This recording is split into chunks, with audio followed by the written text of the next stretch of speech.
Muy buenas tardes, ¿cómo están? Bueno, espero que muy bien. Nos encontramos una vez más aquí en este espacio de literatura, de lecturas, en este taller virtual del PEPAM, donde seguimos leyendo clásicos de nuestra literatura argentina, asociados, en este caso, como ustedes ya saben, a una propuesta temática relacionada con la naturaleza, con lo silvestre, con lo natural, ¿no? Y hoy, por supuesto, nos toca un gran autor, uno, podríamos decir, el gran cuentista de cierto tipo de cuentos, ¿no? Cierto estilo de cuentos, pero uno de los grandes cuentistas argentinos, latinoamericanos, rioplatense, ¿no? Porque en realidad, bueno, es de origen uruguayo, pero bueno, ahora vamos a meternos un poquito en su vida. Estamos hablando de uno de los grandes escritores de nuestra literatura, que es, por supuesto, Horacio Quiroga, ¿sí?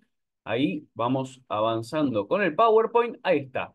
Clase número 7. Ya estamos, pasamos la mitad del taller, diría yo, o estamos, sí, avanzamos ya sobre la mitad del taller. Nuestra séptima clase, nuestro sexto autor y lectura. Y ahí fíjense, ¿no? El nombre tiene una trampita, ¿no? Una trampita no, pero un guiño hacia nuestro taller.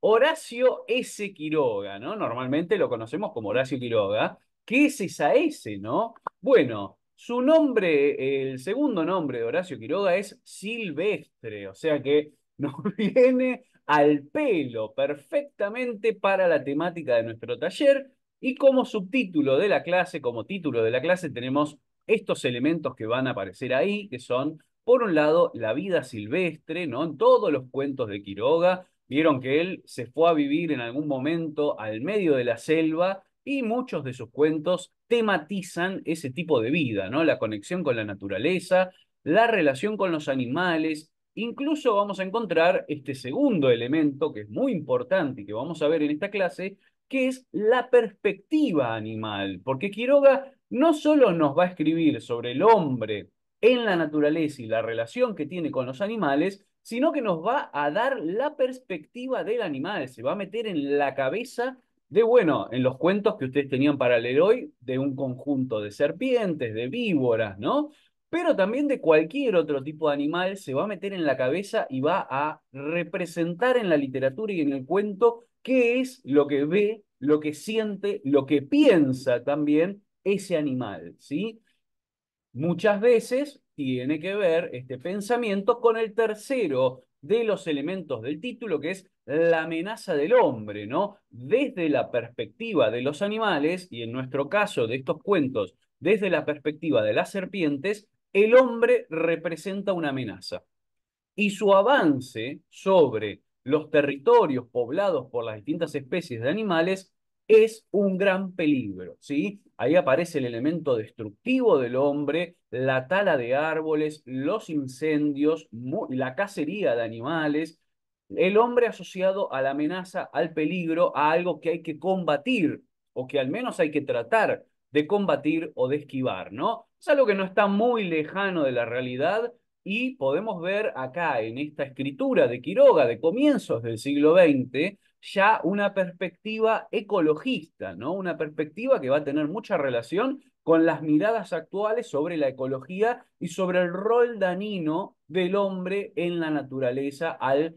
extraer recursos naturales, apropiarse de espacios, bueno, ustedes ya conocen sobre estos temas, ¿sí? O sea, es muy lindo, muy interesante ver cómo estos cuentos de Quiroga que muchas veces se los ha asociado a cuestiones un poco más truculentas, ¿no? Estos cuentos que vienen de la tradición de Edgar Allan Poe, ¿no? Ustedes recordarán El almohadón de plumas, ¿no? La gallina degollada. Bueno, sin embargo, la cuentística de Horacio Quiroga también tiene mensajes sobre la naturaleza y sobre el peligro de excederse desde la perspectiva del hombre con esa apropiación o ese inmiscuirse en el territorio que pertenece a los animales y a las plantas, ¿sí? Bueno, vamos a avanzar un poquito, entonces vamos a ver cómo hacemos clase a clase, un breve recorrido, ¿no? Por la vida y obra, así a muy grandes rasgos, de Horacio Silvestre Quiroga, ¿no? Nació en Salto, Uruguay, como les decía, digamos, más allá de que se lo considera también un escritor argentino, porque vivió gran parte de su vida en la Argentina, el nacimiento es en Uruguay, ¿no? Así que hay veces que, bueno, es difícil ubicarlo, ¿no? Claramente es un escritor latinoamericano, claramente es un escritor rioplatense, pero en cuanto a Argentina-Uruguay hay una disputa ahí, ¿no? Sobre la pertenencia de este escritor. Bueno, nace en 1878, ahí a fines del siglo XIX. Su padre, bueno, como ustedes quizás habrán leído en algún lado, se han enterado, ya conocerán algo de la vida de Quiroga, es una vida signada por lo trágico, ¿no? La tragedia todo el tiempo. El padre que muere, el amigo que muere en un accidente con una escopeta, la mujer que se suicida, es una tragedia tras de la otra, ¿no? La vida del pobre Quiroga, aunque bueno, algo de responsabilidad en algunos de esos casos, sobre todo cuando se relaciona con sus parejas, con sus mujeres, algo de responsabilidad también hay. Bueno, por parte de él, eso ahora lo vamos a ir viendo. En principio, el primer accidente, el primer episodio trágico es la muerte de su padre a los 3 meses, cuando él tiene 3 meses de edad, en un accidente de caza, en una cacería, ¿no? Así que prácticamente no llega a conocerlo. De joven, bueno, empieza a incursionar en distintos ámbitos, ¿no? En distintas profesiones. Se dedica a la carpintería, a la fotografía. Bueno, esto lo siguió haciendo durante mucho tiempo, ¿eh?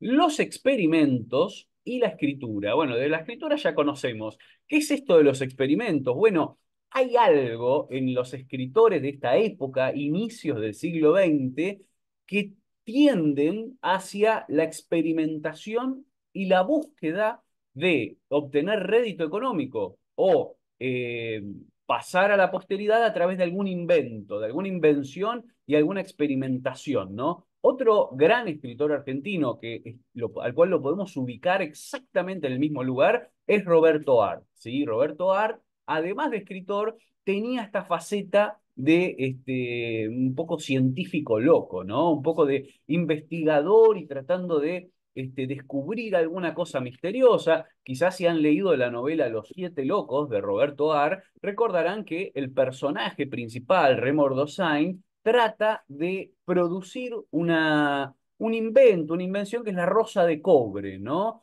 No una rosa bañada en cobre, sino una rosa hecha de cobre, ¿no? A través de la alquimia y elementos similares. Bueno, eso lo podemos aplicar a la vida de Roberto Art misma, ¿no? Y eso mismo lo podemos aplicar también a la vida de Horacio Quiroga. Porque, bueno, Horacio Quiroga tiene, por ejemplo, un cuento que se llama Los destiladores de naranjas, ¿no? Y ahí había también como algo autobiográfico, aparece algo autobiográfico de este proyecto un poco insólito de producir licores o trabajar con alambiques, con, bueno, con cosas científicas para inventar algo, ¿no? Así que también se dedicó a esto. Se instaló por esos años en Montevideo, ¿no? De Salto pasa a Montevideo.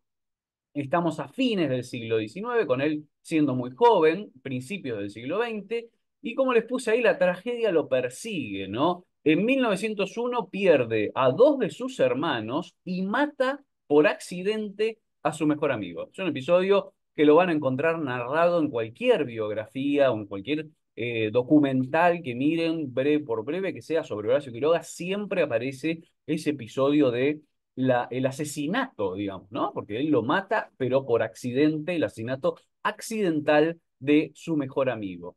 Bueno, ahí por comienzos también, ya hacia el año 1908, 1910 más o menos, acompaña, esto es muy importante, como fotógrafo y como cronista a Lugones, a las ruinas jesuíticas, ¿sí? Tenemos que tener en cuenta, el escritor Leopoldo Lugones lo tenía un poco como discípulo, y Leopoldo Lugones publica un libro muy importante que es El Imperio Jesuítico, ¿sí? Sobre las ruinas de los jesuitas en Misiones.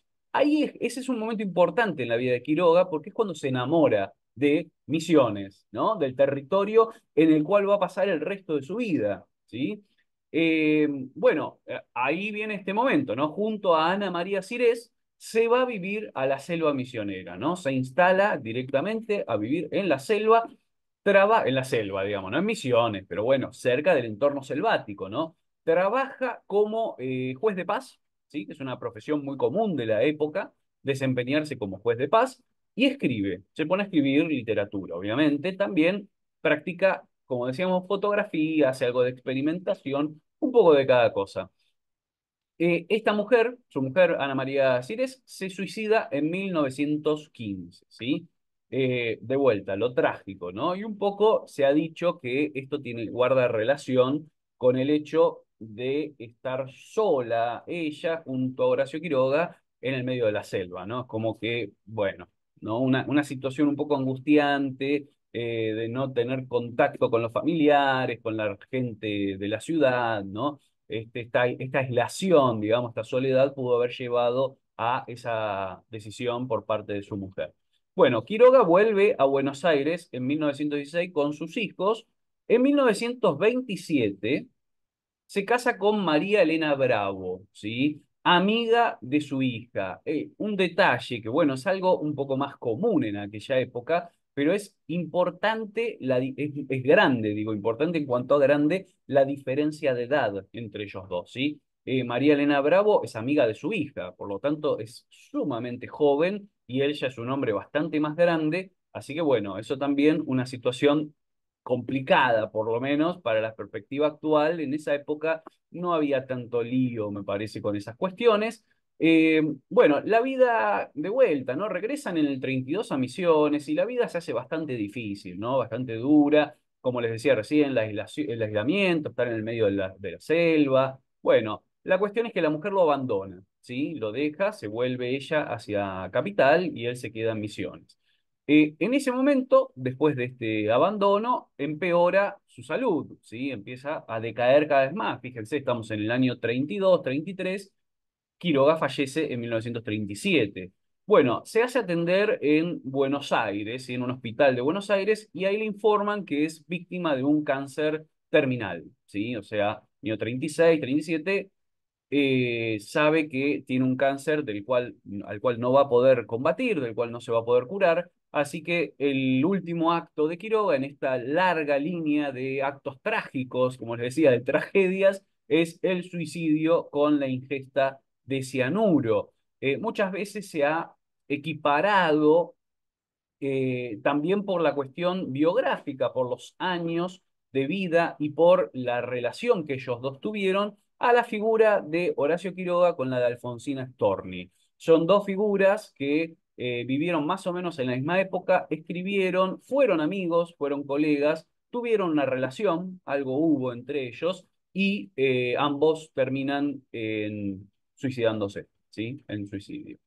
Bien, un poquito eso sobre la vida, ¿no? Diríamos. Vamos a ver un poco de la obra de Quiroga. Bueno, en principio, en su primera juventud colabora en la prensa de Salto, el lugar donde él nació, ¿no? Y de hecho funda una revista, ahora la vamos a ver, una revista que se publica durante 20 números. No es tanto, pero es bastante, digamos, por ser un emprendimiento así, hecho en un pueblito, en un lugar bastante chico, ¿no? En Salto, en Uruguay. Ahora la vamos a ver en un cachito. Hacia 1905 se inserta en la vida cultural de Buenos Aires, ¿sí? La cantidad de publicaciones que ha hecho Horacio Quiroga en las revistas porteñas no tiene nombre. Al día de hoy, les digo, no se ha terminado todavía de recuperar y de recopilar todo lo que escribió y publicó Quiroga en distintas revistas que ahora las vamos a ir mencionando, revistas y diarios también, pero principalmente revistas de comienzos del siglo XX. La más importante y con la que inicia una intensa y larga colaboración literaria es la revista Caras y Caretas, ¿sí? Que dirigía Fray Mocho. Ahora vamos a ver en un ratito varios de los grandes cuentos célebres de Quiroga tuvieron su primera versión, su primera publicación en las páginas de Caras y Caretas. Bien, estando en la selva misionera, en el periodo que vive en Misiones, escribe sus mejores relatos, los que les dije algunos de ellos, pero ahora vamos a seguir viendo cuáles más, eh, alcanzando la plena maduración de su prosa, ¿sí? Empieza, bueno, fue mejorando mucho, digamos, ¿no? Empieza siguiendo como ciertas tendencias e influencias, sobre todo, como les decía, la de Edgar Allan Poe en cuanto a cuento, pero fue mejorando progresivamente. Y para el año, por ejemplo, ahora igual lo vamos a ver, pero para el año 26, cuando publica Los Desterrados, estamos con un Quiroga plenamente maduro y es una de las obras máximas de, digamos, la literatura argentina, la literatura rioplatense, pero también de este escritor, ¿sí? De Horacio Quiroga. El libro más importante, digamos, no es el más recordado, ¿no? Porque el más recordado es Cuentos de amor, de locura y de muerte, pero el más importante, el que tiene una mejor escritura del Quiroga ya maduro, es Los Desterrados, ¿sí? Bien, de regreso a Buenos Aires, sus textos empiezan a aparecer en publicaciones de gran prestigio, mayor prestigio, como son el Diario de la Nación, la revista El Hogar, hay otras más, ahora las vamos a ver, la revista Fray Mocho, la revista Plus Ultra, son varias, donde aparecen cuentos y relatos un poco más extensos también de Quiroga. Gran parte de esta obra luego es recogida en libros, ¿sí? Tenemos por un lado Cuentos de la Selva. Ahora en un ratito vamos a ver también dónde salen los cuentos que les pasé para leer yo, ¿no? Anaconda y el retorno de Anaconda. Anaconda, el que ustedes leyeron bajo el título Anaconda, tiene una historia muy interesante porque sale primero cambiado, distinto, en una especie de folleto, revistita, folleto, con otro título y con otros personajes y no aparece Anaconda. Imagínense. O sea, después Quiroga toma eso que había publicado en ese folleto, en esa revista, y lo reescribe con agregándole o cambiando en realidad a un personaje que tiene el original, pasándolo a que sea Anaconda la protagonista, sobre todo cuando se le ocurre la idea de escribir la continuación, el retorno de Anaconda, ¿no? Bueno, Cuentos de la Selva tenemos de 1918. Cuentos de la selva, pensemos, escritos para chicos, ¿sí? Hoy en día, difíciles para que el público infantil acceda a ellos con placer y llegue a esos cuentos. Yo cuando era chico todavía nos daban para leer Cuentos de la Selva y fue uno de los primeros libros, de hecho, que yo leí, Cuentos de la Selva de Quiroga, de niño, pero hoy en día tienen algunos temas, algunos aspectos, por ejemplo, el de la cacería de animales que ya no es afín a las infancias de hoy en día, ¿no? Cuando le damos a leer un cuento donde se están cazando animales o matando animales, a un chico de hoy en día tiene otro efecto, tiene otro shock, me parece. Bueno, de todas formas, Quiroga los escribe con la intención de que sean para chicos. De hecho, se publican, ahora en un rato lo vemos, se publican y tienen una dedicación y dicen cuentos escritos, cuentos dedicados para mis hijos, ¿no? Están pensados para chicos. Bien, El Salvaje de 1920, Anaconda de 1921. Anaconda es un volumen que reúne el cuento Anaconda y otros más, ¿sí? Pero como yo les decía, antes de ese volumen en cuento, volumen de cuentos, el cuento Anaconda solo aparece publicado de forma independiente con otro título, ¿sí? Ahora lo vamos a ver. El desierto de 1924 y, como les decía, Los Desterrados de 1926, que es la obra más importante en cuanto a cuento de Horacio Quiroga. Hacia fines de la década del 20, sí, fines del 20, comienzo del 30, hay un problema, ¿no? Que también pudo haber llevado a Quiroga a su decisión trágica final, que es que el interés por su obra empieza a desvanecerse, ¿sí? Pensemos un escritor absolutamente exitoso, que salían todas las revistas de la época o los diarios, algún cuento suyo, y de golpe queda a un lado, ¿no? Queda hecho a un lado, como les puse ahí, los jóvenes vanguardistas lo desplazan del centro, ¿no?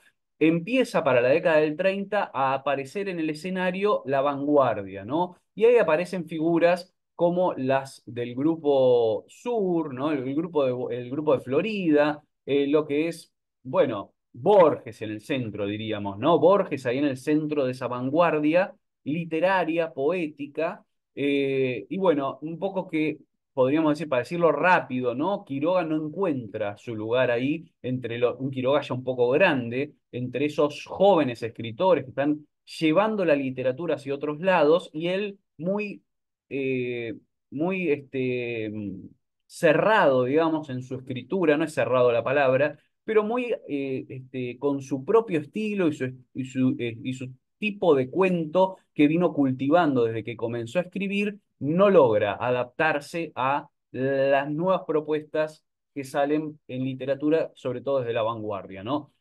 Bueno, queda desplazado en ese momento, por muchos años se lo olvida un poco a Quiroga y después es recuperado y hoy en día, bueno, aún hoy es considerado el gran cuentista rioplatense, ¿no?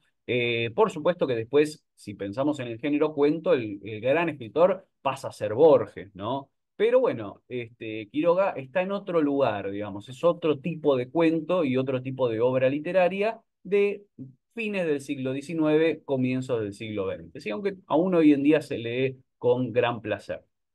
Bueno, vamos a ver algunas cuestiones de las publicaciones de Quiroga en la prensa, ¿sí? La primera, como les decía, lo primero que tenemos de Horacio Quiroga es una revista que él mismo funda y dirige, ¿sí? La revista del Salto, ahí pueden ver la portada del número 1 del primer ejemplar, fíjense, revista del Salto, Semanario de Literatura y Ciencias Sociales. Ahí pueden ver, si quieren ahora, pueden pausar el video, ¿sí? Bueno, o ir al PowerPoint es lo mismo, y ahí van a encontrar la introducción, la presentación a esta revista escrita por el propio Quiroga, ¿sí? Es ese texto breve que ustedes están viendo ahí.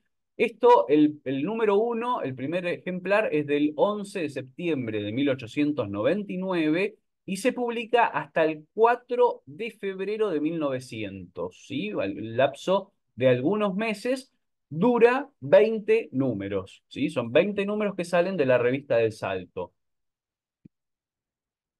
Bien, y acá esto que les traje es este, una captura, ¿no? Del último de los números. Ahí pueden ver dos páginas donde en la imagen que aparece del lado izquierdo, en la parte inferior, tienen como título ¿Por qué no sale más la revista de Salto? ¿No? Es ese texto donde Quiroga, desde una justificación, explica cuáles son las razones de vuelta. Si quieren, pausen y léanlo. Es interesante. Pero bueno, no hace a nuestra clase de hoy en la explicación esta, pero es muy interesante y nos comenta básicamente cuáles son las razones por las cuales no se puede seguir publicando esta revista, la revista de Salto, ¿no? Lo firma como Horacio Quiroga, Salto, enero 29 de 1900, ¿sí? Así que ahí concluye este proyecto, este primer proyecto editorial, cultural, creado por Horacio Quiroga. Bien. Ahora pasamos ya a algunos años después, estamos en 1906, vamos a la revista Caras y Caretas, como les dije, fundada por Fray Mocho, y nos vamos a ir encontrando con una gran serie textual de Quiroga, de publicaciones de cuentos en esta revista. El primero que aparece es este que tienen acá, del 31 de marzo de 1906, en el número 391 de Caras y Caretas, un cuento que se titula De casa, ¿sí? Sobre, como les decía antes, una escena de cacería. Es algo muy afín a la escritura de Quiroga, como les decía, es algo que también aparece, por ejemplo, en Cuentos de la Selva, lo que produce cierto choque con el lector esperado de ese libro, pero este no, este de casa es un cuento escrito para adultos, sin ningún tipo de cuestión más que retratar un episodio de cacería, ¿sí? Bueno, yo les pongo siempre, ustedes miren, este es el momento visual de la clase, ¿no? Miren la portada también de Caras y Caretas, que es muy interesante también ver cómo eran las tapas de estas revistas. Ahí va a aparecer siempre la cuestión política del momento, ¿no? Yo no me voy a detener en un análisis, digamos, de cuál es la simbología y esos personajes que aparecen retratados en la portada de Caras y Caretas, ¿no? Simplemente les menciono y ustedes pueden pausar también y mirar con más detenimiento qué cosas están ahí. Son muy interesantes porque son portadas con ilustraciones paródicos, satíricas, ¿no? Sobre los políticos de la época.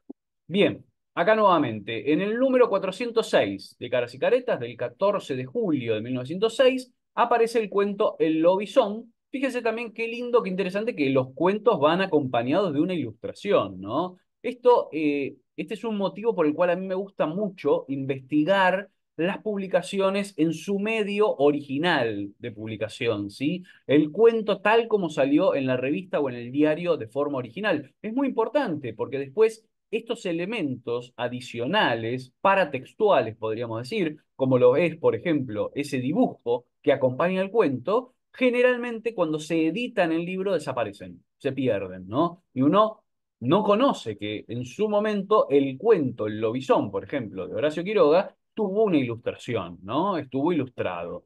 Digamos, en épocas más recientes, quizás la ilustración viene aparejada a literatura juvenil, ¿no? O literatura más infantil. Es decir, uno normalmente cuando compra un libro de cuentos de algún autor contemporáneo, no tiene ilustración, ¿no? Si está ilustrado, es para chicos, decir, ¿no? Bueno, no, en esta época, e incluso mucho antes, los cuentos, para que resultaran más atractivos para el público lector, se ilustraban, ¿no? Ya sea en las revistas y a veces también en sus ediciones en libro, ¿no? Pensemos, por ejemplo, un caso célebre como es Alicia en el País de las Maravillas, ¿no? O los viajes de Gulliver también.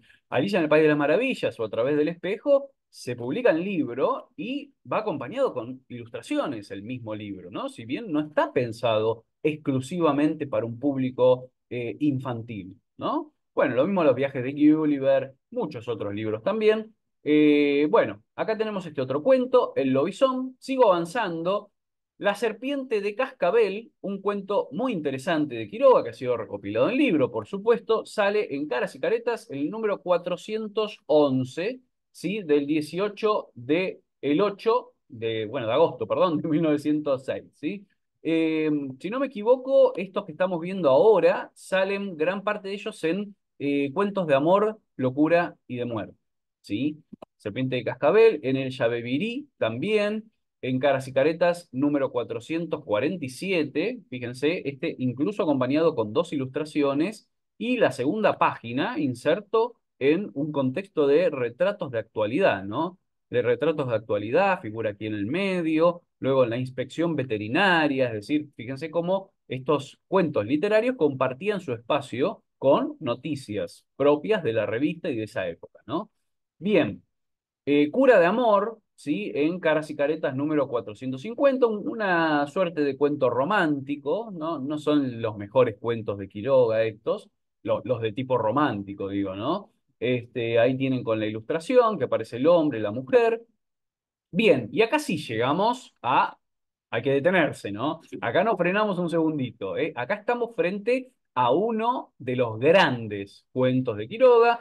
Yo creo que si se hace una selección de los cinco mejores, este va a aparecer, seguro. Y eso lo demuestra el hecho de que siempre que hay una antología o una selección de cuentos de Quiroga, este está, ¿no? Este y algún otro más que ahora vamos a ver, está. El almohadón de plumas, que es un cuento un poco, ¿no? Descriptivo, pero también horrorífico, ¿no? Un cuento de terror en algún sentido, más o menos en la tradición, como les decía, de los cuentos de Edgar Allan Poe. Hay un misterio, hay una enfermedad, hay algo que le está pasando a una mujer, y la resolución es, como en los cuentos de Poe, sorpresiva y un poco terrorífica y un poco truculenta, ¿no? Así que esos elementos van a aparecer acá. Sale El Almohadón de Plumas en Caras y Caretas número 458 del 13 de julio de 1907, ¿sí? Luego recopilado en el libro Cuentos de Amor, Locura y de Muerte, ¿sí?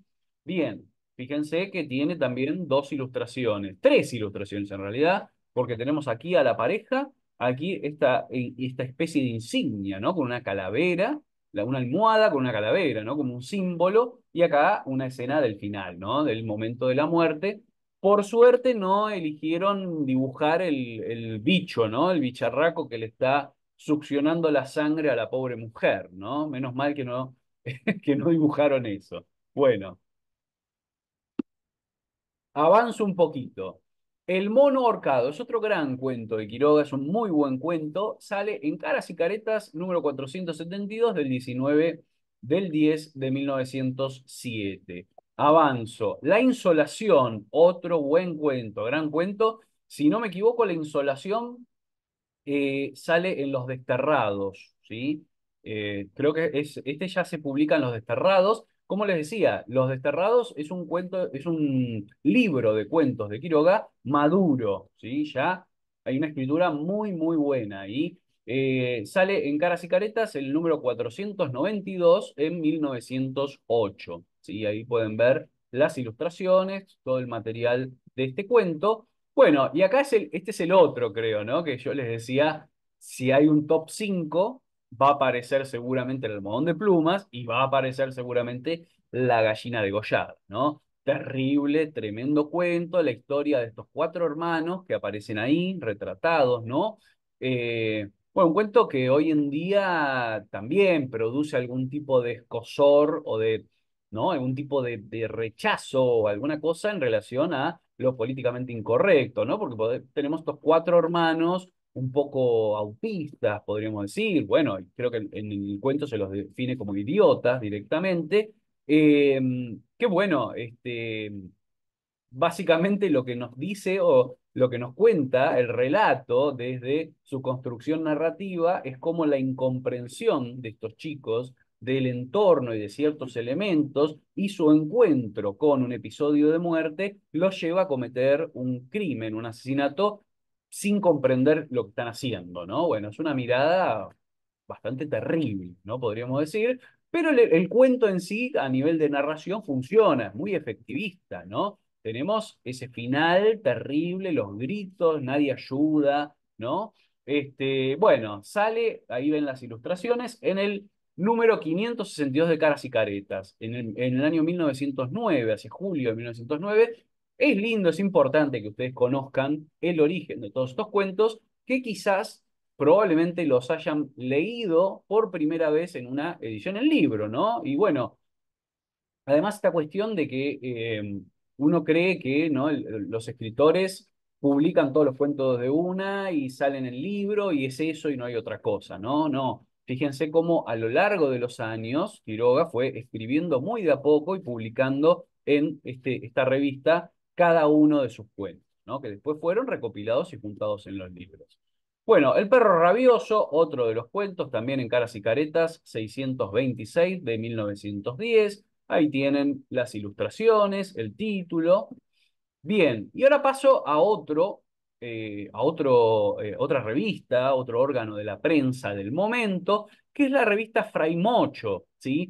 Acá ustedes me dirán qué similar que es esta revista a la Caras y Caretas, ¿no? Y sí, claro que lo es. ¿Por qué? Porque Fray Mocho es un desprendimiento podemos, muy entre comillas, ¿no? Pero es un desprendimiento de Caras y Caretas porque cierta parte del equipo, ¿no? Que conformaba la revista Caras y Caretas, tiene un conflicto, se produce un conflicto dentro del equipo de redacción y del equipo editorial, se produce un conflicto, se separan y entonces unos de ellos continúan con la publicación de Caras y Caretas y los otros fundan y empiezan a publicar esta nueva revista que es Fray Mocho. ¿Sí? Tengamos en cuenta, es un poco más tardía, ¿no? Caras y Caretas empieza a publicarse a fines del siglo XIX. Si no me equivoco, 1898, si no me equivoco, ¿no? El primer número de Caras y Caretas. En cambio, Fray Mocho, acá estamos en el número 6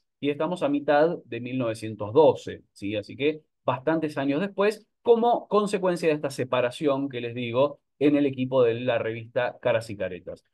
Acá publica Quiroga este cuento, A la deriva, también es un cuento muy, muy importante. No recuerdo bien en qué libro sale ahora, no me acuerdo si están Los Desterrados también o en algún otro volumen, pero lo recordarán seguramente, es un cuento que ha sido muy leído, ¿no? A la deriva. Los Mensú, lo mismo, ¿sí? En Fray Mocho, número 101, acá ya bastantes números después, en 1914. Los Mensú, que son estos trabajadores, ¿no? De la región, las medias de los flamencos, bueno, fíjense, acá ya entramos con las publicaciones que luego van a ser recopiladas en Cuentos de la Selva, ¿sí? Y fíjense qué interesante, porque tenemos las medias de los flamencos absolutamente ilustrado, pero ilustrado con por eso yo les decía, ¿no? Hoy en día lo ilustrado parece que es para chicos. Acá tenemos una diferenciación desde el tipo de ilustración. Miren, vuelvo para atrás. Fíjense la ilustración, la imagen de los mensú. ¿no? Es una foto prácticamente, es un dibujo de tipo realista de una familia alrededor de una mesa. Acá, en cambio, cuando entramos en los dibujos de un cuento pensado para chicos, el estilo gráfico de los dibujos es para chicos, digamos. Eso que ven ahí, fíjense, todo el sapo, ¿no? Acá antropomorfizado, las serpientes con el tutú, ¿no? Este cocodrilo, son dibujos animados, es decir, estamos frente a algo que parece de Disney, ¿no? Podríamos decir, o de algún estilo similar. Entonces, la diferencia lo hace esto, ¿no? No es que lo ilustrado es para chicos y sin ilustración para grandes. Todo bien ilustrado, pero el tipo de ilustración hace la diferencia. Y fíjense lo que les decía antes, aquí arriba, los cuentos de mis hijos, dice, ¿no? Los cuentos de mis hijos, las medias de los flamencos. Es decir, como una categoría aparte de cuentos que Quiroga le suele narrar a sus hijos, y acá los traslada a la palabra escrita y a la prensa, ¿no? Los publica. Bueno, este se publica en 1916. Después tenemos hacia febrero de 1917 en otra revista, pero también una revista bastante similar a las de la época, la revista Plus Ultra, sale El arte de ser buen empleado público, ¿no? Un título bastante extraño y un cuento bastante distinto a las temáticas que suele abordar Horacio Quiroga, pero bueno, acá lo tenemos. Los fabricantes de carbón también se publica en Plus Ultra número 31 en marzo de 1918. Acá llego a otro que es bastante importante, ¿sí? Prestemos atención. Van Houten, pero no Van Houten. Fíjense en las imágenes cómo figura el cuento, ¿no? En la cantera, ¿sí? Es decir, en la revista Plus Ultra, número 44 de diciembre de 1919, sale un cuento titulado En la cantera, con esas ilustraciones que son maravillosas además, ¿no? Ahí nos damos cuenta lo lindo y el poder de la ilustración en ciertas revistas, ¿no? Esto es verdaderamente hermoso.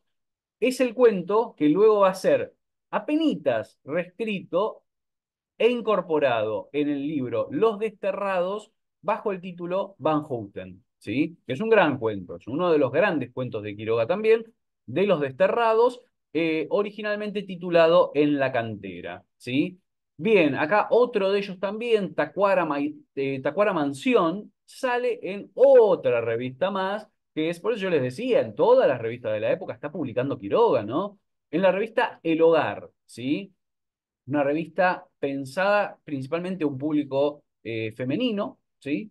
Y que habla de moda, del cuidado del hogar, de distintas temáticas, pero aparece también escritos de literatura y otros temas, ¿no? En El Hogar, número 568, en 1920, se publica este otro cuento, y acá llego a el que me parece que es uno de los casos más interesantes, ¿no? Eh, Uno de los casos más interesantes tanto a nivel de cuento, de lo importante que es como cuento, pero también a nivel de ilustración y de publicación, porque volvemos a la revista Caras y Caretas en el número 1396, miren, de julio de 1925, sale este cuento con el título Los Proscriptos. Fíjense lo que son las ilustraciones, por favor, ¿no? O sea, tenemos ahí prácticamente un retrato de Quiroga, hecho, esto parece hecho como con como con microfibra, ¿no? Un estilo verdaderamente fantástico, alucinante. La ilustración, el cuidado en la tipografía, en el título, esa M grande que aparece ahí, ¿no? Bueno, la ilustración que acompaña la siguiente página, ahora les voy a mostrar algunas más. ¿Y por qué les digo que este es un cuento importante a nivel de la narrativa de Quiroga también? Los proscriptos es el que luego va a ser incorporado con el título Los Desterrados, ¿no? Le va a cambiar el título de Los Proscriptos a Los Desterrados, ¿sí? Y va a dar además título a ese libro, a Los Desterrados de 1926. Un libro importantísimo y un cuento importantísimo también. Bueno, ahí les traje para que vean con un poco más de zoom, de acercamiento, este dibujo. Acá otros dibujos que acompañan esta publicación, fíjense, son verdaderamente maravillosos, ¿no? Es un estilo muy, muy lindo de ilustración. No alcanzo a leer si es Macaya, me parece que es, ¿no? El ilustrador. figura acá en la parte inferior derecha de cada uno de los dibujos. Me parece que dice Macaya, pero bueno, yo no lo conozco particularmente, pero son grandes ilustraciones. Bien, acá tienen algunas más, ¿sí? La última que cierra y el fin del cuento ahí con el nombre Horacio Quiroga, ¿sí? Dibujos de Macaya, sí, Macaya es. Bueno, y ahora sí, pasamos a nuestra obra, ¿sí? A lo que teníamos nosotros para leer. Todavía no llegamos exactamente a lo que teníamos nosotros para leer, pero nos vamos acercando. Y ahora les voy a contar sobre esto, el cuento ilustrado, porque es realmente muy, muy interesante. Lo que tenemos son esta suerte, yo les decía antes, de folletos, ¿no? O libritos. El título es librito semanal, ¿no? Porque no termina de ser un libro grande, digamos, de recopilación de cuentos, sino que es un librito donde aparece semana a semana un único relato, ¿no? De distintos escritores. Es una colección que dirige el propio Horacio Quiroga, ¿sí? Él mismo dirige y él, por supuesto, inaugura la colección con un cuento propio, ¿sí? Fíjense, ahí tienen. El cuento ilustrado es el nombre de la revista, ¿sí? Del librillo. Año 1, Buenos Aires, 12 de abril de 1918.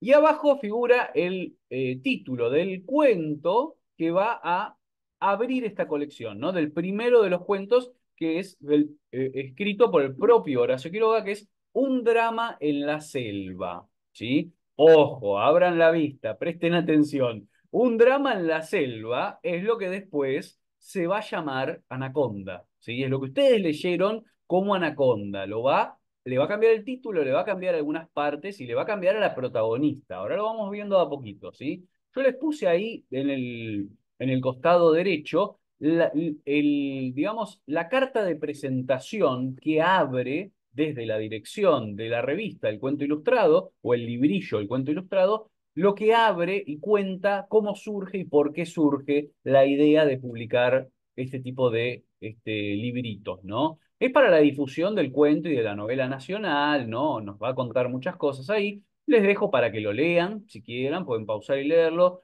Tenemos también, está ilustrado, por supuesto, el cuento ilustrado, ¿no? Ilustraciones de Málaga, Grenet y Sirio, en este caso, en el de Quiroga.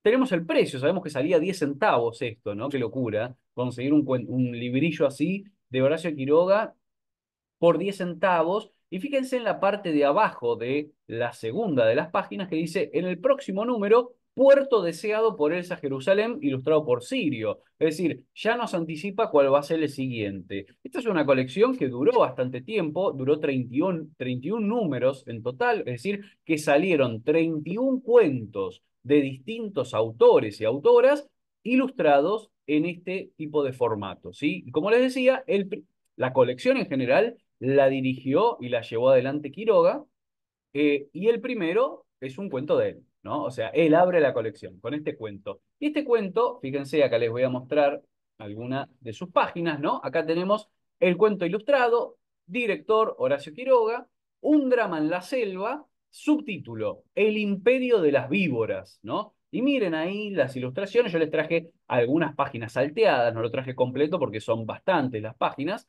pero es Anaconda, ¿sí? Fíjense, un drama en la selva, el imperio de las víboras. Este debate entre las víboras, entre los distintos tipos de víboras, es lo que va a retratar este cuento. Pero ¿qué pasa? Acá les voy a contar, a ver si lo encontramos acá, porque hay un detalle muy interesante.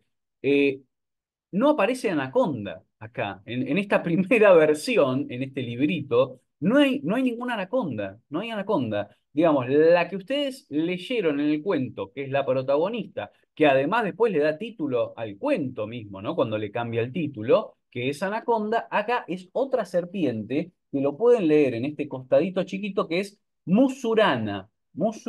Sí, musurana. La musurana es la serpiente que aparece acá cumpliendo, digamos, o en el rol que luego va a tomar Anaconda, ¿sí? Con algunos atributos cambiados, porque por supuesto son dos tipos de serpiente totalmente distintas, ¿sí? Pero incluso en ese enfrentamiento contra la cobra, ¿no? Y todo esto, la pelea final que hay entre las dos víboras, las dos serpientes, van a ser Musurana contra Hamadrías, ¿no? Contra la cobra. Bueno, esa es la publicación original. Es decir, si tenemos que hacerlo en sentido cronológico, Horacio Quiroga, en 1918, publica un folletito, un librito con un cuento llamado Un drama en la selva, donde lo protagonizan distintas serpientes, entre las cuales hay una que es una musurana, ¿no? Y no hay ningún tipo de protagonismo de ninguna serpiente en particular. Por eso se llama Un drama en la selva, el imperio de las víboras. Es decir, están todas a un mismo nivel. Después se le ocurre a Quiroga, unos años más tarde, escribir otro cuento con una víbora que sea una anaconda, ¿sí? Que ese cuento en realidad va a ser el regreso de Anaconda, ¿sí? Entonces dice, pero espera, esperemos un poco. Yo ya tenía un cuento donde aparecían personajes víboras, personajes serpientes, ¿no? Entonces, ¿qué voy a hacer? Bueno, voy a agarrar ese cuento que yo ya había publicado en el cuento ilustrado, voy a agarrar ese cuento y alguna de las serpientes la voy a cambiar por una anaconda y le voy a poner como título Anaconda, para que eso sea como una primera parte de lo que ahora quiero escribir, que es el regreso de Anaconda, ¿sí? Es decir, le sirve esto que ya había publicado, recambiándolo para darle una serialidad, digamos, y construir dos relatos en torno al mismo personaje. Este personaje de Anaconda, es decir, nos cuenta su juventud y sus primeros años de vida en Anaconda, y la última parte de su vida y su muerte en el regreso a Anaconda, ¿sí? Pero todo lo saca originalmente, especialmente lo de Anaconda, de esta primera publicación, ¿sí? Espero que se haya entendido, que haya sido claro. Si no, me preguntan cualquier cosa a través del foro. Bien, bueno, acá tenemos otras imágenes también. Fíjense, el episodio, esto que vemos aquí abajo, es el enfrentamiento entre las dos serpientes, ¿no? Que en el cuento después va a ser entre la anaconda y la cobra, y acá es entre la musurana y la cobra, ¿sí? Bueno, y ahí el final, Horacio Quiroga y cierra. Bueno, ahora igualmente en un ratito vamos a analizar algunos cambios, algunas variaciones entre esta primera versión y la versión final del cuento Anaconda. Bien, empecemos desde el comienzo, ¿no? No voy a, como les digo siempre, no voy a leer todos los fragmentos. Ustedes ya saben que tenemos una serie de víboras, de distintas serpientes que son personaje, ¿no? De este primer cuento que es Anaconda, distintos personajes, cada una con un tipo de habilidad, de estrategia, ¿no? Y arman este concilio, digamos, de serpientes para enfrentarse a la amenaza y al avance del hombre, ¿no? Bueno, acá tenemos la descripción de esta primera, que es la yarará lanceolada. Obviamente cada serpiente tiene un nombre que tiene algo que ver también con el tipo de serpiente que es. Bueno, habla del tacto, de los ofidios, ¿no? El tacto que lo hacen con la lengua, que reemplaza a los dedos en cuanto a lo táctil. Bien, y aparece este enemigo, ¿no? Que va a estar siempre en los cuentos, siempre que haya una mirada, un punto de vista de los animales, el enemigo es claramente el hombre, ¿no? Y acá aparece esta casa y la presencia del hombre que, bueno, es algo, es un mal asunto, ¿no? Dice la serpiente, algo extraño está tramando el hombre al venir a instalarse en el territorio de los animales, ¿sí? Bien, el hombre y la devastación, estas son dos asociaciones, el machete y el fuego, ¿no? Les leo el fragmento, dice, hombre y devastación son sinónimos de tiempo inmemorial en el pueblo entero de los animales. Para las víboras en particular, el desastre se personificaba en dos horrores, el machete escudriñando, revolviendo el vientre mismo de la selva, y el fuego aniquilando el bosque enseguida y con él los recónditos cubiles. Bueno, muy linda la escritura además, ¿no? Pero bueno, está esta cuestión de el peligro desde el machete y el fuego y el hombre asociado directamente a la figura de la devastación, con mayúsculas, ¿sí? Bien, acá seguimos con las descripciones de las serpientes, no lo voy a leer, no me voy a detener en esto, pero tenemos la descripción de la cascabel terrífica, ¿no? Que es otra que va a tener gran protagonismo a lo largo del cuento. Y llegamos ahora sí al Congreso de las Víboras, ¿no? Nos va a establecer el escenario donde va a transcurrir este congreso. Dice, en la base de un murallón de piedra viva, de 5 metros de altura y en pleno bosque, desde luego, existía una caverna disimulada por los helechos que obstruían casi la entrada. Fue allí, en consecuencia, donde ante la inminencia del peligro y presidido por la víbora de cascabel, se reunió el Congreso de las Víboras.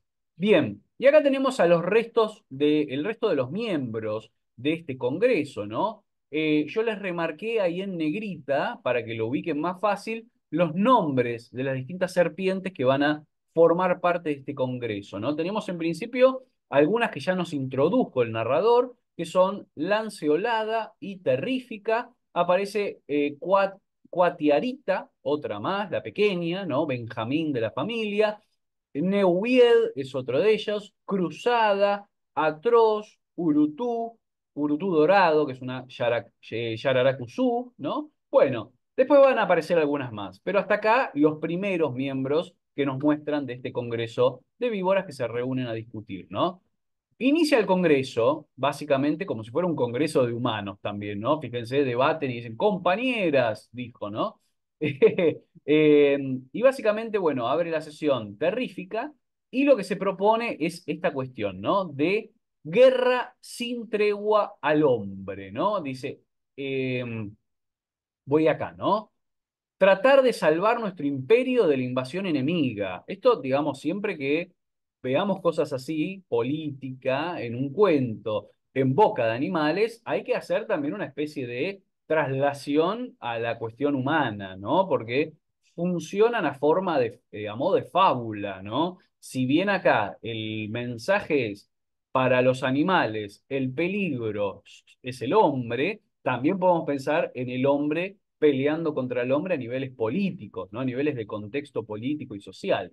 Bueno, dice, este medio, ustedes lo saben bien, es la guerra al hombre, sin tregua ni cuartel, desde esta noche misma, a la cual cada especie aportará sus virtudes.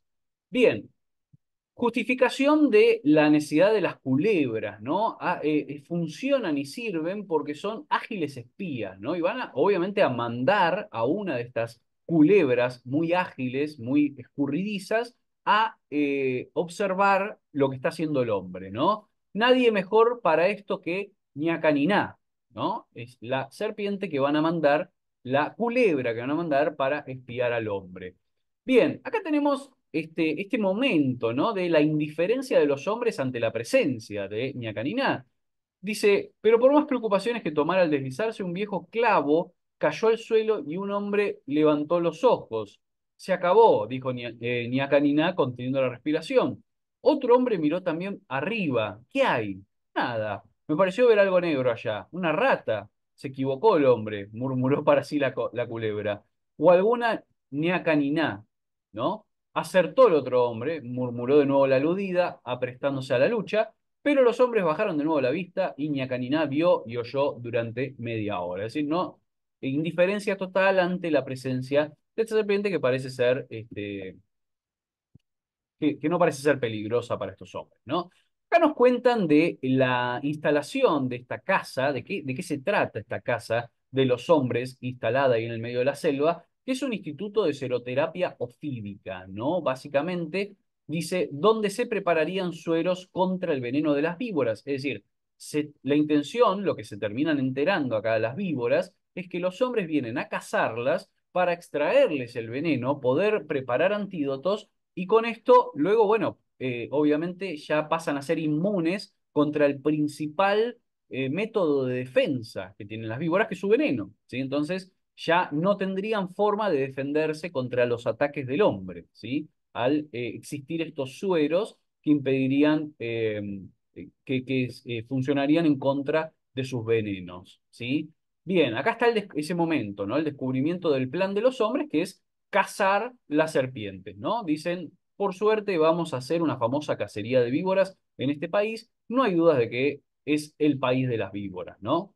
Bien, de esto se enteran. Entonces, Ñacanina vuelve al Congreso y les cuenta todo lo que escuchó a sus compañeros, ¿no? La instalación del Instituto Seroterápico, planes, fines y decisión de los hombres de cazar cuánta víbora hubiera en el país. Cazarnos, saltaron Urutú Dorado, Cruzada Lanceolada, heridas en lo más vivo de su orgullo. Matarnos, querrás decir. No, cazarlas nada más, encerrarlas, darles bien de comer, ¿no? Es decir, se va armando en en este congreso una diferenciación de perspectivas, ¿no? Como suele ocurrir en cualquier debate también entre los humanos, ¿no? Tenemos quienes tienen una mirada más severa, digamos, y más quizás exagerada en algún sentido, y otros que son un poco más prudentes. Entonces, ahí están todas las perspectivas y todas las miradas desde el punto de observación de las serpientes. Hay una disolución entonces del Congreso, el ensueño de la cascabel, ¿sí? Que queda ahí arrollada e inmóvil. Bien, y tenemos luego este episodio de la captura de Cruzada, ¿no? Y que la llevan a un serpentario, ¿no? Dice, y antes de que hubiera podido defenderse, la víbora se sintió estrangulada en una especie de prensa firmada al extremo de un palo. La yarará crujió de orgullo al verse así, lanzó su cuerpo a todos lados, bueno, etcétera, etcétera. El hombre la llevó así colgando y fue arrojada en el serpentario, ¿no? Bueno, Cruzada cayó en tierra y se mantuvo un momento arrollada y congestionada bajo el sol de fuego. Bien, acá empieza esta relación entre Cruzada y Amadría, ¿no? La cobra. Empiezan a tramar un plan, ¿sí? La cobra real miró otra vez fijamente a Cruzada, solamente que puedes morir. ¿Sola? Oh, no, ellos, algunos de los hombres también morirán. Es lo único que deseo, continúa. Pero acércate aún más cerca, ¿no? Hay como una especie de tratar de hacer que se acerque, parece ser como una trampa, ¿no? El diálogo continuó un rato en voz tan baja que el cuerpo de la yarará frotaba, descamándose contra las mallas de alambre. De pronto la cobra se abalanzó y mordió por 3 veces a Cruzada. Está muerta, bien muerta, murmuró. ¿Pero de qué?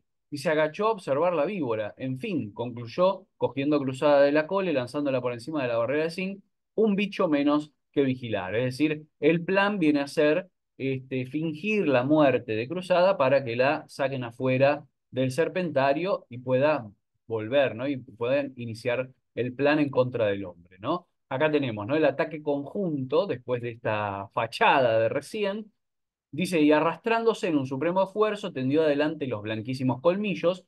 El peón, al sentir su pie quemado por los dientes, lanzó una exclamación, al sentir su pie descalzo quemado por los dientes de la yarará, lanzó, perdón, está repetido, lanzó una exclamación y se agitó. No mucho, pero lo suficiente para que el cuerpo colgante de la cobra real oscilara y alcanzase a la pata de la mesa, donde se arrolló velozmente, y con ese punto de apoyo arrancó su cabeza de entre las manos del peón y fue a clavar hasta la raíz los colmillos en la muñeca izquierda del hombre de lentes ahumados, justamente en una vena, ¿no? Bien, acá nos hablan después de estos clanes que existen dentro del Congreso y uno es el clan de las cazadoras, ¿no? Y aparecen estos otros nombres de serpiente, las cazadoras que están representadas por Drimovia, Cipó, Rodinia, Boipeva, Trigémina y Esculapia, ¿sí? Otras de las serpientes que van a aparecer acá. Y finalmente, ahora sí llegamos al momento clave, que es la llegada de Anaconda al Congreso. Lo voy a leer, ¿no? Dice...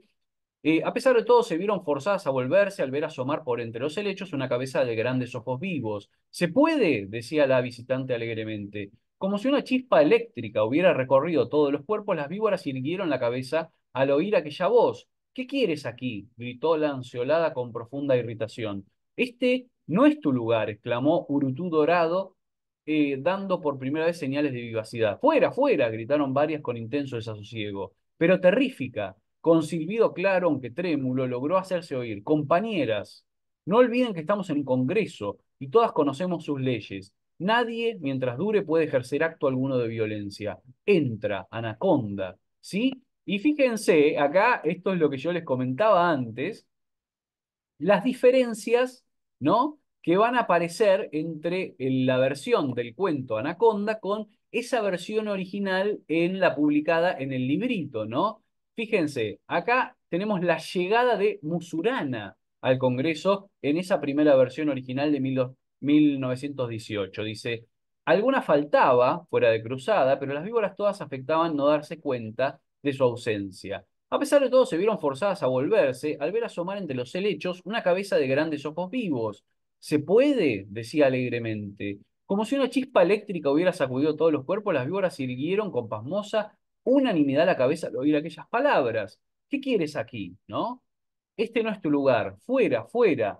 Pero terrífica, con silbido claro, aunque trémulo, logró hacerse oír. compañeras, bueno, lo mismo de recién, nadie, mientras dure el Congreso, puede ejercer acto alguno de violencia intramusurana, ¿no? Es otra la serpiente que llega, y ahora vamos a ver por qué difiere en características importantes. La musurana es una serpiente mucho más chica, y venenosa. La boa, la anaconda, es un tipo de boa, ¿no? Una cosa muchísimo más grande y que tiene gran poder de muscular de presión, ¿no? Bien, la hostilidad hacia anaconda por la amistad con el hombre, ¿no? Fíjense, ahora vamos a ver en este fragmento cuál es la diferencia entre una versión y la otra. En cuanto a Anaconda, ¿no? Dice, la hostilidad bien evidente de la asamblea hacia la recién llegada tenía cierto fundamento que no se dejará de apreciar. La anaconda es la reina de todas las serpientes habidas y por haber, sin exceptuar a la pitón malaya. Su fuerza es extraordinaria y no hay animal de carne y hueso capaz de resistir un abrazo suyo. Cuando comienza a dejar caer del follaje sus 10 metros de cuerpo liso con grandes manchas de terciopelo negro, la selva entera se crispa y encoge. Pero la anaconda es demasiado fuerte para odiar o sea, para odiar a sea quien fuere, con una sola excepción, y esta conciencia de su valor le hace conservar siempre buena amistad con el hombre.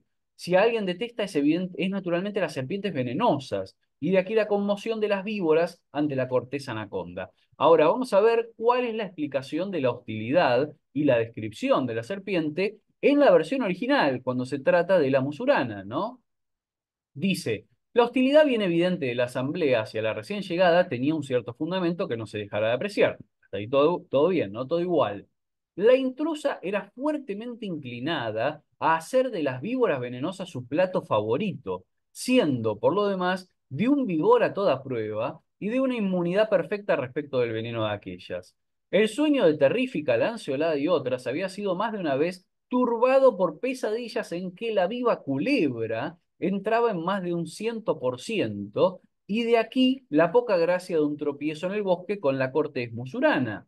Añádase a esto su inclinación al hombre, pues jamás la cazadora, valiente como la ñacaniná, ha mordido o intentado morder a persona alguna. Se comprenderá así de sobra cuán duro le era a las venenosas aceptar el parentesco de Musurana, adversión que alcanzaba a Esculapia, la culebra de coral, tachada de igual viciosa alimentación, ¿no? O sea, es muy distinta la explicación, la justificación de la hostilidad de todos los demás hacia Musurana. Pero Quiroga se las arregla para convertir a esta Musurana en anaconda, cambiando algunas palabras y justificando de forma distinta algunos acontecimientos, ¿sí?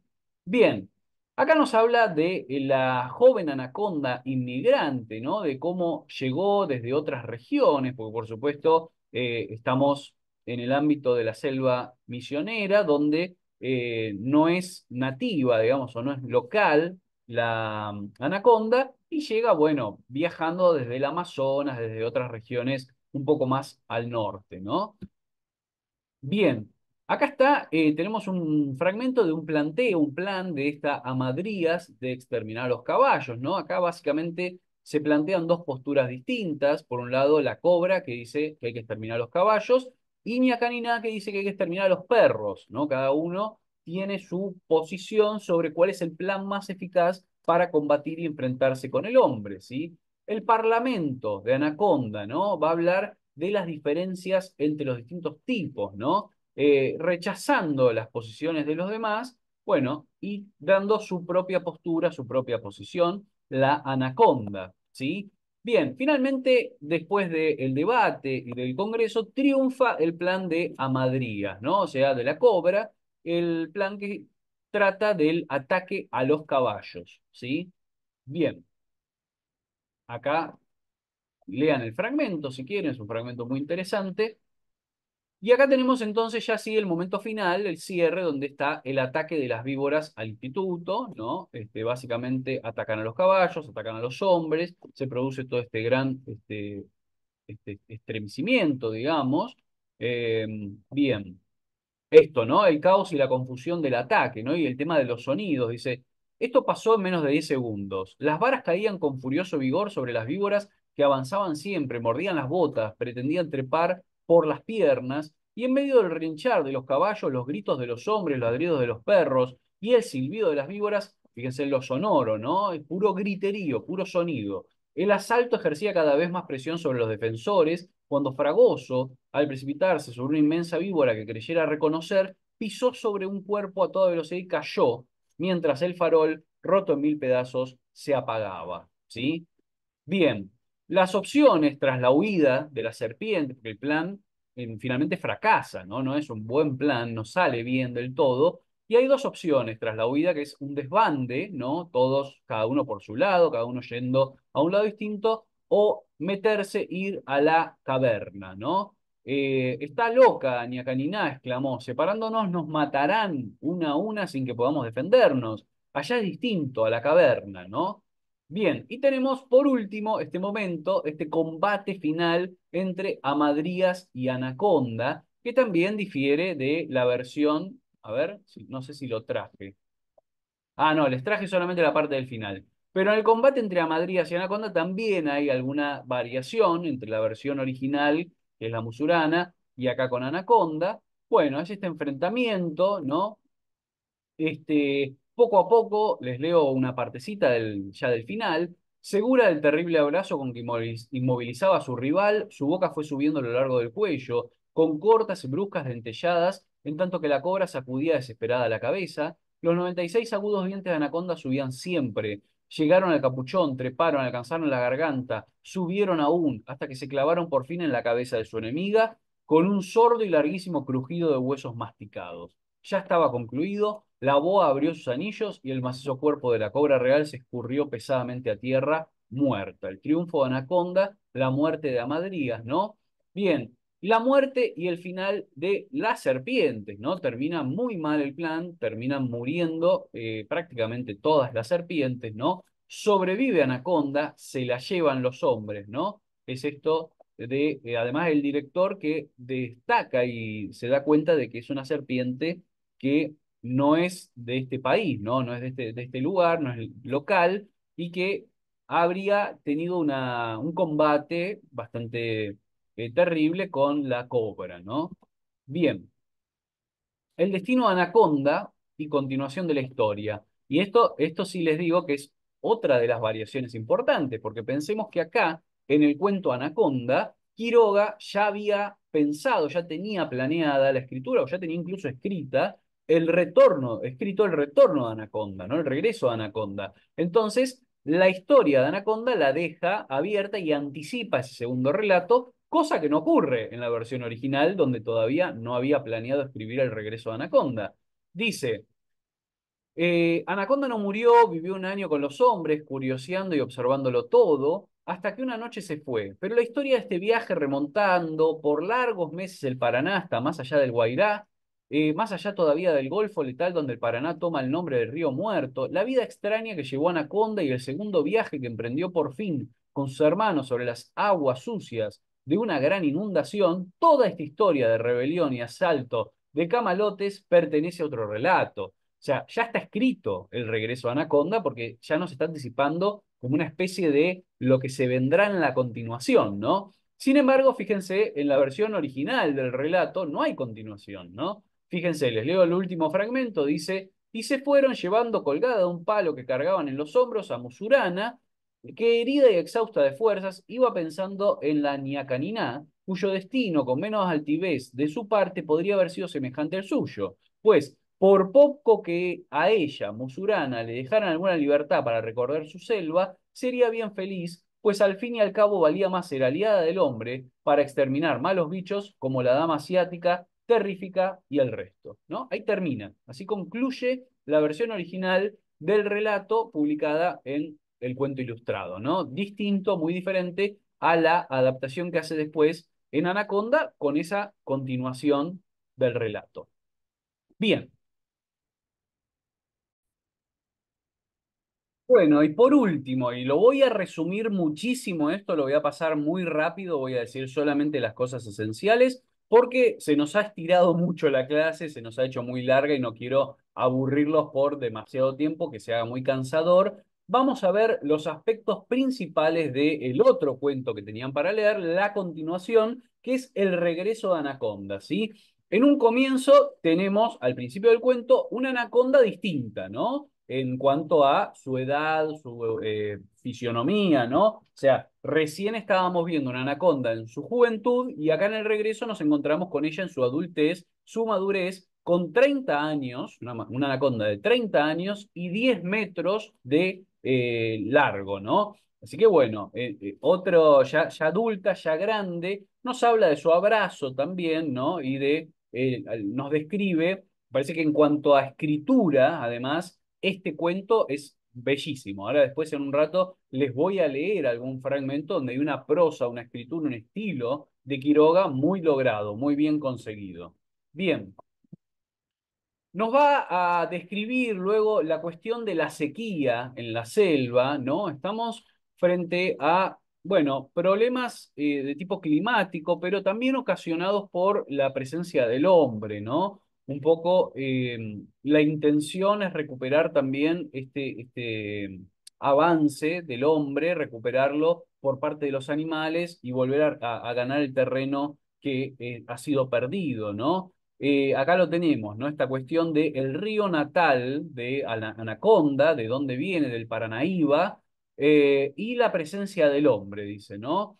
Dice, un hombre primero con su miserable ansia de ver, tocar y cortar había emergido tras el cabo de arena con su larga piragua, luego otros hombres con otros más, cada vez más frecuentes, y todos ellos sucios de olor, de machetes y quemazones incesantes, ¿no? Es decir, lo mismo que veíamos en el otro cuento, el hombre asociado al peligro, a la destrucción, al machete y al fuego, ¿sí?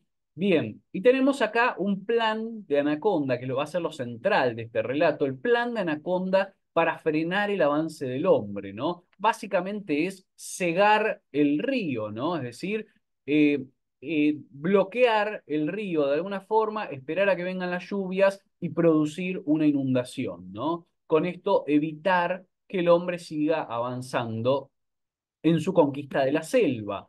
Acá nos habla de esto, ¿no? De los camalotes para cegar el río y de la cuenca del Paraguay, ¿sí?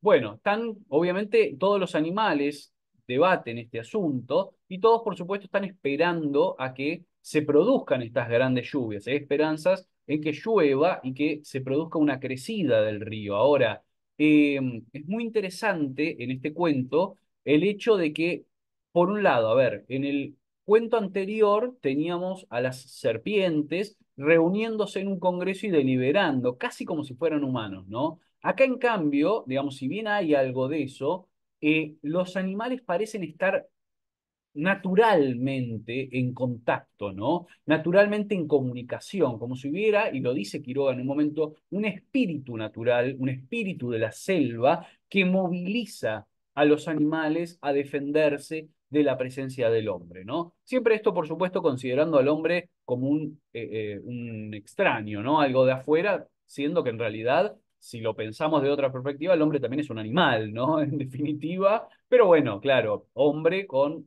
una asociación alienante, extranjera y destructiva siempre, ¿no? En estos cuentos. Bueno, acá está, ¿no? La naturaleza unida contra el hombre destructor, ¿sí?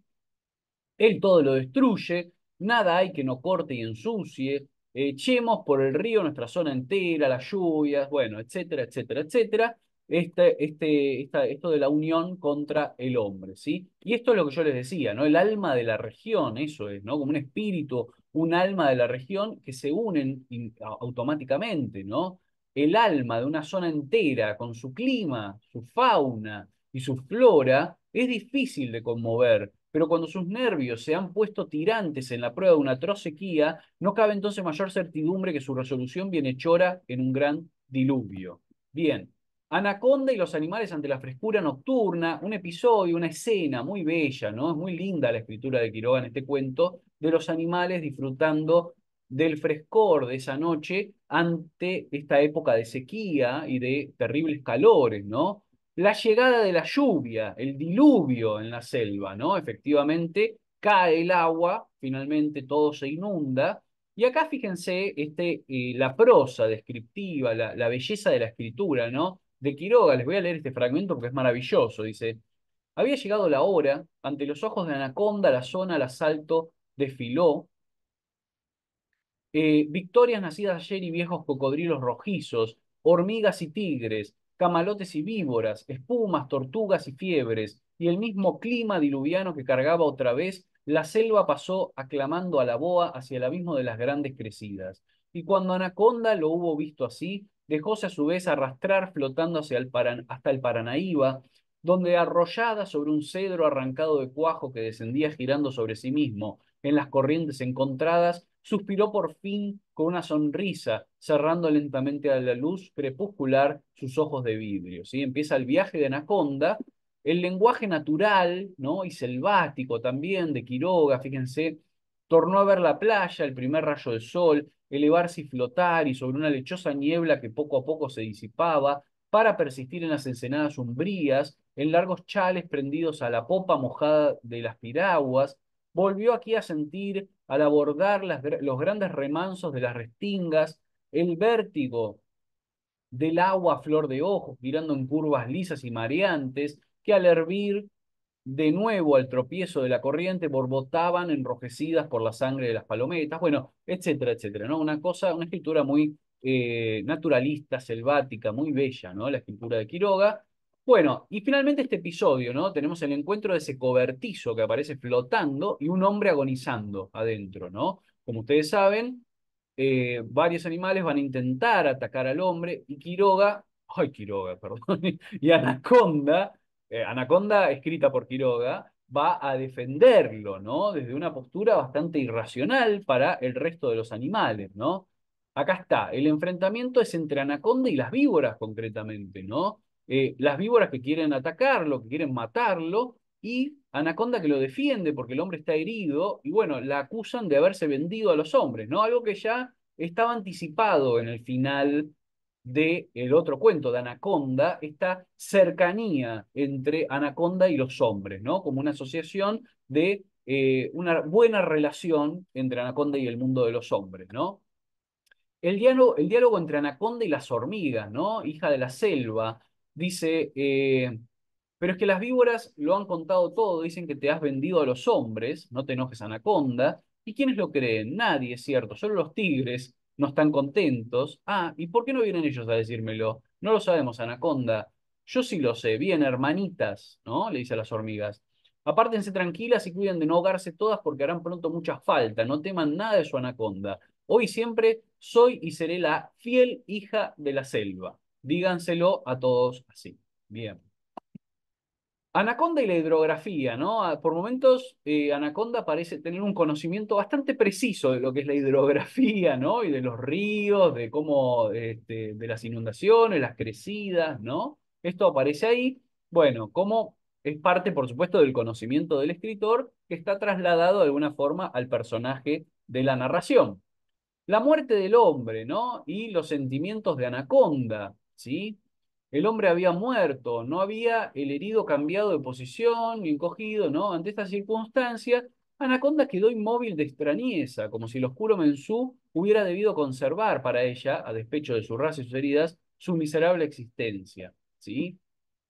El hombre muerto y los huevos. Esto es muy importante, ¿no? Porque el final de este cuento, después de que Anaconda defiende al hombre contra el resto de los animales y lo que los animales y que quieren atacar al hombre y que la acusan de traidora, ella pone los huevos en la zona cercana a donde está el hombre muerto, ¿no? Por supuesto que la justificación desde la perspectiva animal sería que el hombre está muerto y por supuesto está su cuerpo en descomposición y emite algún olor y algún calor que a ella le sirve para, digamos, que se mantengan cálidos los huevos, ¿no? Pero bueno, también hay una unión entre la anaconda y el hombre y una perspectiva que podríamos llamar de ciclo vital, ¿no? El hombre muerto y los huevos que representan a la vida y el nacimiento, ¿no? Hay como un ciclo de muerte y renacimiento que se va a terminar de completar con este episodio trágico que tenemos ahora, que es la muerte de Anaconda, ¿no? Finalmente,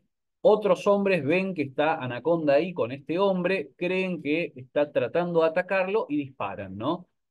Voy a leerles este fragmento, dice, Anaconda había visto la lancha con su penacho de vapor, miraba indiferente hacia aquello cuando distinguió un pequeño copo de humo en la proa del vaporcito, y su cabeza golpeó contra los palos del embalsado. La boa irguióse de nuevo extrañada, había sentido un golpecito seco en alguna parte de su cuerpo, tal vez en la cabeza, no se explicaba cómo. Tenía, sin embargo, la impresión de que algo le había pasado. Sentía el cuerpo dormido primero y luego una tendencia a balancear el cuello como si las cosas, y no su cabeza, se pusieran a danzar oscureciéndose. Es decir, le disparan a Anaconda, que va a morir, por supuesto. Estamos frente a su momento de su muerte después de que ha puesto, después de que ha jugado para salvar al hombre y después de que ha puesto sus huevos ahí en ese mismo lugar, ¿no? Y con esto terminamos la muerte y la preservación de la especie. Dice, vio de pronto ante sus ojos la selva natal en un viviente panorama, pero invertida, y transparentándose sobre ella la cara sonriente del mensú. Tengo mucho sueño, pensó Anaconda tratando de abrir todavía los ojos. Inmensos y azulados ahora, sus huevos desbordaban del cobertizo y cubrían la balsa entera. Debe ser hora de dormir, murmuró Anaconda, y pensando de poner suavemente la cabeza a lo largo de sus huevos, la aplastó contra el suelo en el sueño final. ¿Sí? Bueno, terrible. Así termina con esa tragedia, la tragedia que acompañó la vida de Quiroga, ¿no? Así termina el cuento El regreso de Anaconda, con este ciclo vital, ¿no? Esta cuestión de la preservación de la especie y este ciclo de vida y muerte que, bueno, va a continuar, por supuesto, la historia cuando nazcan los hijos de Anaconda de sus huevos, ¿no? No va a continuar textualmente, no es que Quiroga va a volver a escribir algún cuento, pero digo, lo que nos trata de representar es esta continuidad entre la vida y la muerte y la preservación de la especie. Bueno, hasta acá llegamos. Clase bastante larga, ¿eh? Se hizo más larga de lo que yo esperaba. Espero que les haya gustado, sobre todo la parte, bueno, del material gráfico, lo visual, la revista Caras y Caretas. Espero que hayan descubierto algo nuevo con esto, como Quiroga publicaba, la gran mayoría publicó de sus cuentos en la revista Caras y Caretas y algunas otras.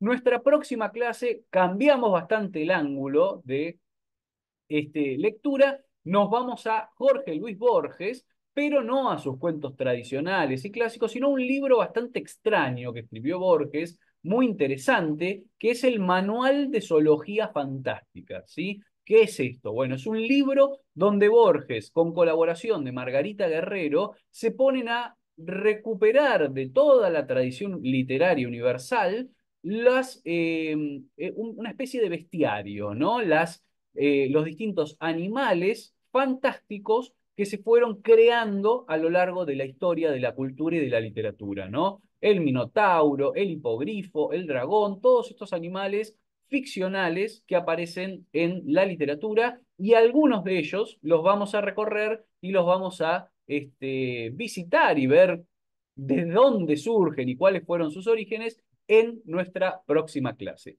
Bueno, hasta acá llegamos. Los dejo entonces, espero sus comentarios en el foro y les deseo que tengan una muy, muy buena semana y que estén muy bien. Les mando un abrazo grande.